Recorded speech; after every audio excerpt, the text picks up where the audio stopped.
नमस्कार दोस्तों, आपका हमारे चैनल जी के सुपर 10S स्टोरीज में स्वागत है। नवरात्रि व्रत कथा के अनुसार एक समय बृहस्पति जी ने ब्रह्मा जी के समक्ष चैत्र व आश्विन मास के शुक्ल पक्ष में पड़ने वाले नवरात्र का महत्व जानने की इच्छा जताई। इन्होंने कहा, इस व्रत का क्या फल है, इसे किस प्रकार किया जाता है। सबसे पहले इस व्रत को किसने किया, ये सब विस्तार से कहिए। बृहस्पति जी के प्रश्नों का जवाब देते हुए ब्रह्मा जी ने कहा, हे बृहस्पति, प्राणियों के हित की इच्छा से तुमने बहुत अच्छा प्रश्न किया है। जो इंसान मनोरथ पूर्ण करने वाली माँ दुर्गा, महादेव, सूर्य और नारायण का ध्यान करता है, वे धन्य है। यह नवरात्र व्रत संपूर्ण कामनाओं को पूर्ण करने वाला है। इस व्रत को करने से पुत्र सुख, धन, विद्या और सुख मिलता है। इस व्रत को करने से रोग दूर हो जाता है। घर में समृद्धि की वृद्धि होती है, बंध्या को पुत्र प्राप्त होता है। समस्त पापों से छुटकारा मिल जाता है।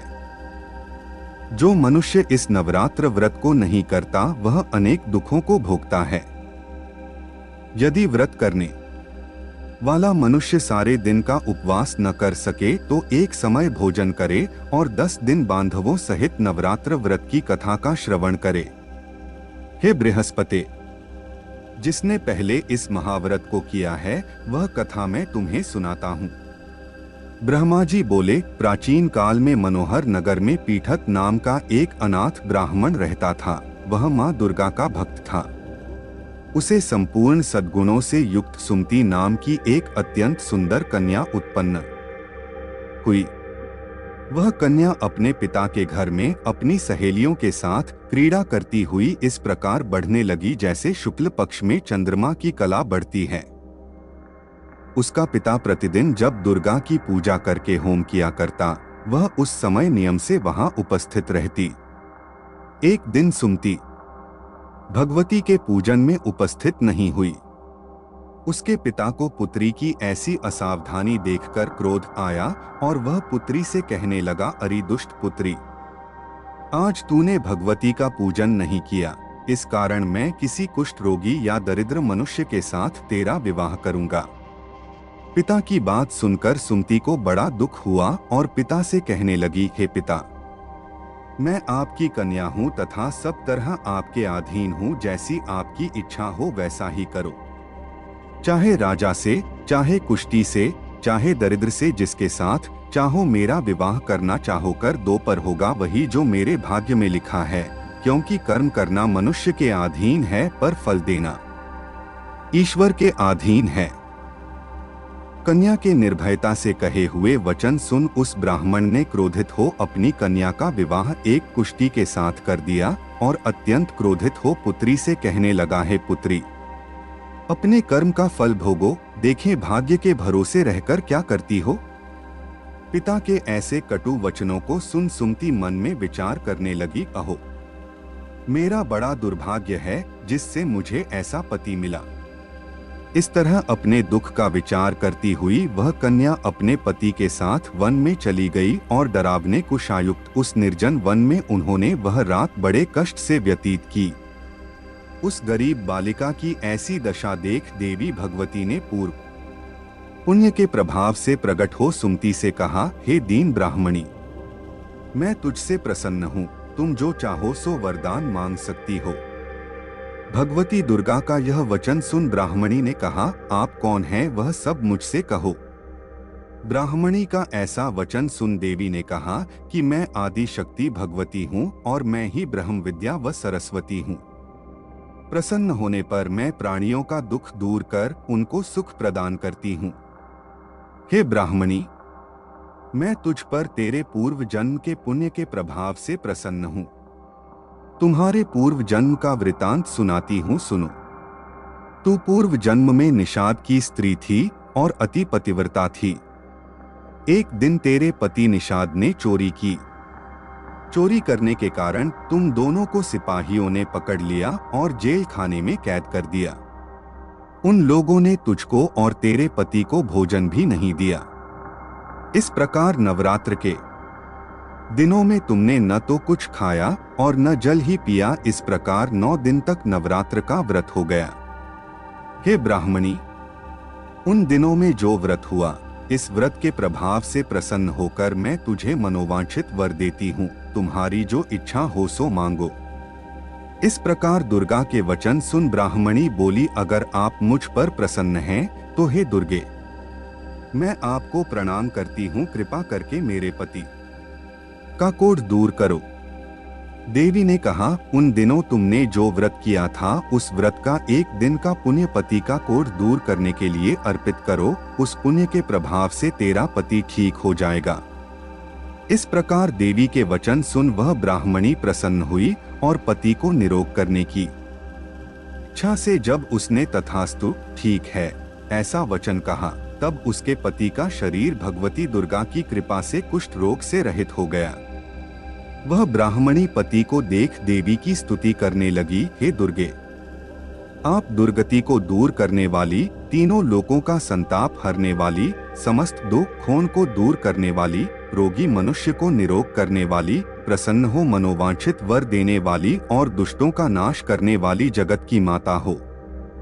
हे अम्बे, मुझ निरपराध अबला को मेरे पिता ने कुष्ठी मनुष्य के साथ विवाह कर घर से निकाल दिया। पिता से तिरस्कृत निर्जन वन में विचर रही हूँ। आपने मेरा इस विपदा से उद्धार किया है। हे देवी, आपको प्रणाम करती हूँ, मेरी रक्षा करो। उस ब्राह्मणी की ऐसी स्तुति सुन देवी बहुत प्रसन्न हुई और ब्राह्मणी से कहा, हे ब्राह्मणी, तेरे उदालय नामक अति बुद्धिमान, धनवान, कीर्तिवान पुत्र शीघ्र उत्पन्न होगा। ऐसा वर देकर देवी ने ब्राह्मणी से फिर कहा कि और जो कुछ तेरी इच्छा है वह मांग ले। सुमति ने कहा कि हे भगवती दुर्गे, अगर आप मुझ पर प्रसन्न हैं तो कृपा मुझे नवरात्र व्रत की विधि का विस्तार से वर्णन करें। ब्राह्मणी के वचन सुन मां दुर्गा ने कहा, हे ब्राह्मणी, मैं तुम्हें संपूर्ण पापों को दूर करने वाले नवरात्र व्रत की विधि बतलाती हूँ। चैत्र मास के शुक्ल पक्ष की प्रतिपदा से लेकर 9 दिन तक व्रत करें। यदि दिन भर का व्रत न कर सकें तो एक समय भोजन करें। शुभ मुहूर्त में घट स्थापन करें और वाटिका बनाकर उसको प्रतिदिन जल से सींचें। महाकाली, महालक्ष्मी और महासरस्वती की मूर्तियां स्थापित कर उनकी विधि सहित पूजा करें। बिजौरा के फल से अर्घ्य देने से रूप की प्राप्ति होती है। जायफल से अर्घ्य देने पर कीर्ति, दाख से कार्य की सिद्धि होती है, आंवले से सुख की प्राप्ति और केले से अर्घ्य देने से आभूषणों की प्राप्ति होती है। इस प्रकार पुष्पों व फलों से अर्घ्य देकर व्रत समाप्त होने पर 9वें दिन विधि विधान हवन करें। खांड, घी, गेहूं, शहद, जौ, तिल, बिल्व, बेल, नारियल, दाख और कदम जैसी विभिन्न सामग्रियों से हवन करें। आंवले से कीर्ति की और केले से पुत्र की, कमल से राज सम्मान की और दाखों से संपदा की प्राप्ति होती है। खांड, घी, नारियल, शहद, जौ और तिल तथा फलों से होम करने से मनोवांछित वस्तु की प्राप्ति होती है। व्रत करने वाला मनुष्य इस विधि विधान से होम कर आचार्य को अत्यंत नम्रता के साथ प्रणाम करे और यज्ञ की सिद्धि के लिए उसे दक्षिणा दे। इस प्रकार बताई हुई विधि के अनुसार जो व्यक्ति व्रत करता है उसके सब मनोरथ सिद्ध होते हैं, इसमें तनिक भी संदेह नहीं है। इन 9 दिनों में जो कुछ दान आदि दिया जाता है उसका करोड़ों गुना फल मिलता है। इस नवरात्र व्रत करने से अश्वमेध यज्ञ का फल मिलता है। हे ब्राह्मणी, इस संपूर्ण कामनाओं को पूर्ण करने वाले उत्तम व्रत को तीर्थ, मंदिर अथवा घर में विधि के अनुसार करें। ब्रह्मा जी बोले, बृहस्पति जी से बोले। इस प्रकार ब्राह्मणी को नवरात्रि व्रत विधि बताकर देवी अंतर्ध्यान हो गई। अत जो मनुष्य या स्त्री इस व्रत को डोट भक्तिपूर्वक करता है वह इस लोक में सुख प्राप्त कर अंत में मोक्ष की प्राप्ति करता है। ब्रह्मा जी बृहस्पति जी से कहते हैं कि यह इस दुर्लभ व्रत का महात्म्य है जो मैंने तुम्हें बताया है। ऐसा सुन बृहस्पति जी आनंद से प्रफुल्लित हो गए और कहने लगे कि हे ब्राह्मण, आपने मुझ पर अति कृपा की जो मुझे इस व्रत का महत्व सुनाया। ब्रह्मा जी बोले कि हे बृहस्पति, यह देवी भगवती संपूर्ण लोकों का पालन करने वाली है, इस महादेवी के प्रभाव को कौन जान सकता है। बोलो देवी भगवती की जय।